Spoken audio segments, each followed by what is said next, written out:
Good morning. My name is Michael R. Roser, and I am the co-founder and chief facilitation coaching specialist at Strategic Life Coaching, LLC. And the reason I'm talking to you this morning is I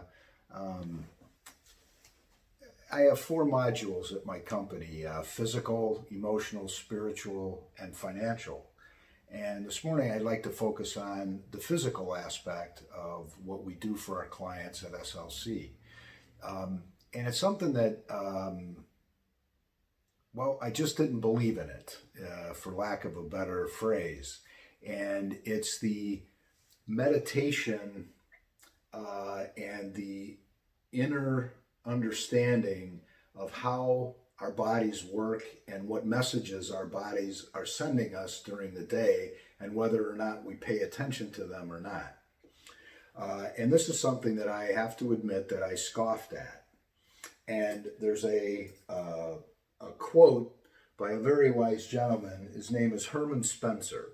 And I'm paraphrasing, but he basically says, "Nothing will keep a person in perpetual ignorance more than the concept of contempt prior to investigation." And as a person who was pretty certain of himself for most of his life, the idea of connecting with my inner body and connecting outside of my body with the universe, the spirit of the universe, which I choose to call God, was something that I just didn't deem it had much value for me. I was too busy pursuing the material things that I wanted in my life. And I like to call it the acid test. As I was sitting in a rehab facility in Minnesota at age 51, 300 pounds and addicted to alcohol, I had to ask myself some pretty hard questions. And one of them was getting myself physically and emotionally in better shape, literally. So meditation is something that has been practiced for centuries. And usually people like myself think of meditation as for, members of the clergy and monks and priests. They meditate and they pray and again, my life was one where I got caught up in religious phrases, and that would stop me, a prayer, whatever. Well, now I look at it as simply talking to this power that's greater than myself, this connection. And that power flows into me and through me, and it's putting me in better contact with myself. So I remember when I started to meditate, and at the strong suggestion of the people up at the rehab facility. And I remember it was 10 minutes, and one of the doctors, very knowledgeable guy, said, "We're going to do this for 10 minutes." And I remember sitting there, legs crossed and my hands up, and thinking, oh my goodness, 2 minutes went by and I thought it was an hour and a half. And I said, "I'm clearly doing this wrong, doctor." And and he made very profound statement to me. He said, "Mike, I want you to just recognize first that there's a lot going on in your head. There's a lot of things bouncing around, and you cannot control what you're thinking. You can control how you act on those thoughts. And that's what meditation is designed to do. And don't judge those thoughts as they come in your head. Just let them pass." And that was even very difficult for me to do. So he gave me a tip, and it's knowledgeable or purposeful breathing. And so I sat and I simply took a deep breath and counted to 4. And I held that breath for a count of 4 seconds, and I let it out. And so for the first few times we sat down and did it, that's what I did. And I was able to make the 10 minutes, and actually, to my amazement, the 10 minutes went pretty quickly. And here's the key. The key is, irrespective of that I weighed 300 pounds, and irrespective that I had high cholesterol and high blood pressure, that simple act and that simple investment of 10 minutes into my physical and emotional well-being made me feel better.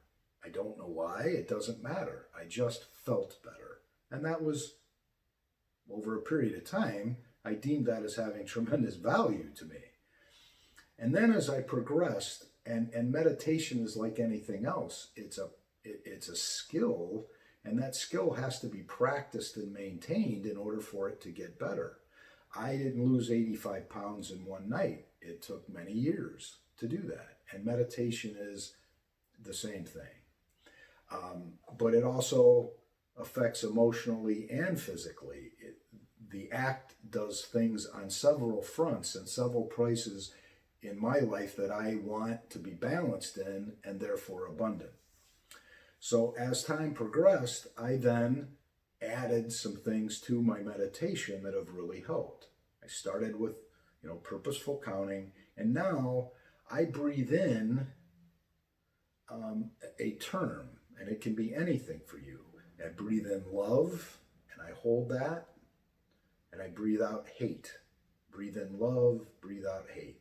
And again, at the beginning, I scoffed. I thought, this is just not, this isn't going to work and whatever. But it does. Again, I don't know why, but I do it every single morning.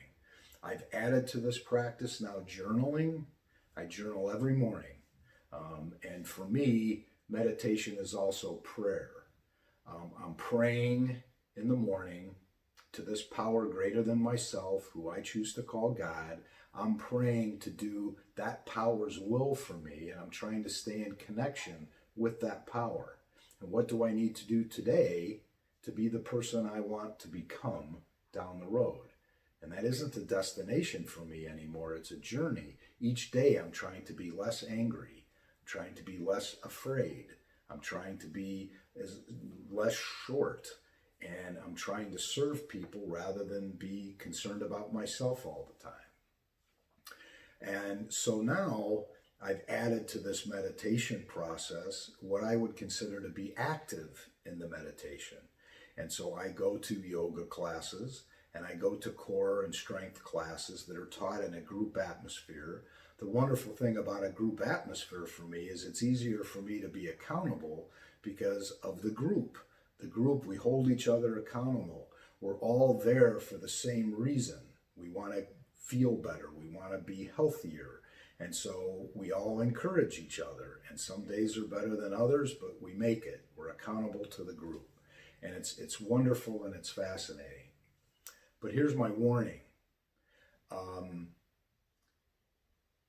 I've seen a lot of people, myself, and I was there, and I found in life that if I spot something in somebody else, I got it myself.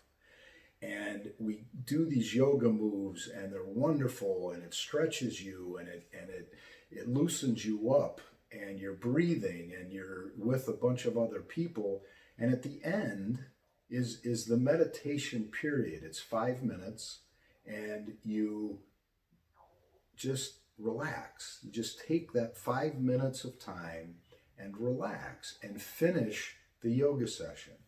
And there's a lot of people, probably half the class, that gets up after we're done with the yoga poses and leave. And I believe they're missing the very best part of it, which is the relaxation. And here's the last point, and I brought it up at the very beginning of this video, is meditation allows me now, because my head is starting to slow down and my thoughts are starting to slow down, for me to get in touch with my innermost body, my innermost self, which I will call my true self. And so by investing that time, I now can analyze myself on a daily basis. Gee, I feel a little fearful today. I feel a little uptight. I feel a little angry. I feel a little hungry. I feel tired. I feel restless. And as I start to get through my meditation practices more in connection with that, I'm better able to set my day up to fix those things that are bothering me that day. Because what I found, and the reason my blood pressure was so high, is that I kept trying to press those things down, those feelings. I kept trying to drink them away. I did everything except look at them for what they are and do something about it. Take some action today.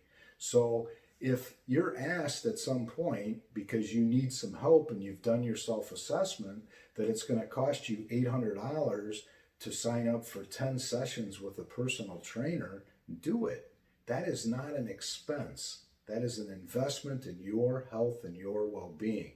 And all I can tell you is, I'm 57, almost 58. I have never felt better in my adult life than I do now. And it's because I'm meditating. It's because I'm getting in connection with a power greater than myself that sustains me and keeps me moving. And I start to understand myself and what's going on inside of me much better.